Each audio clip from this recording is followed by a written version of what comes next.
first rule that we talk about in this paper is experimenting with meetings.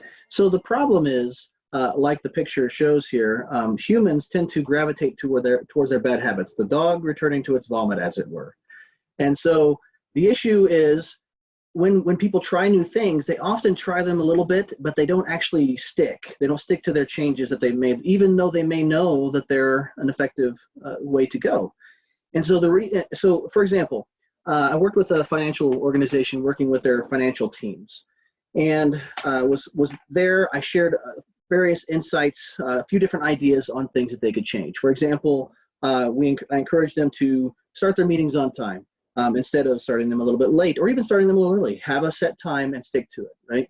Another thing that was recommended was to ensure that everyone had an opportunity to share any ideas, thoughts, or insights during the meeting, and putting that onus on the leader to do that, to encourage that participation. So those are two little things that we encourage them to do, right?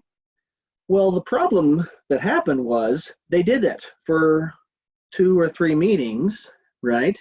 And then I followed up with them a few months later to see how they were doing, and the reality was that they returned to their old habits.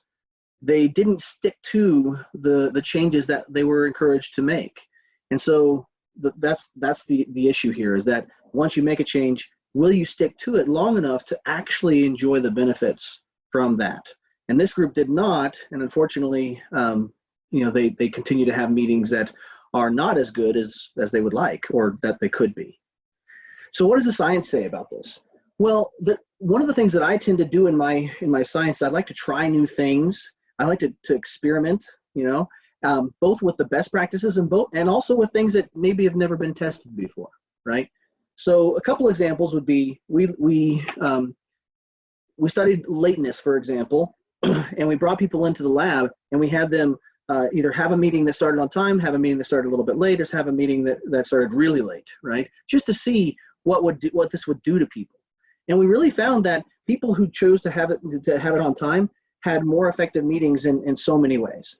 And so another example would be, we've messed with the seating arrangements, right? Having people sit in certain styles, certain ways, right?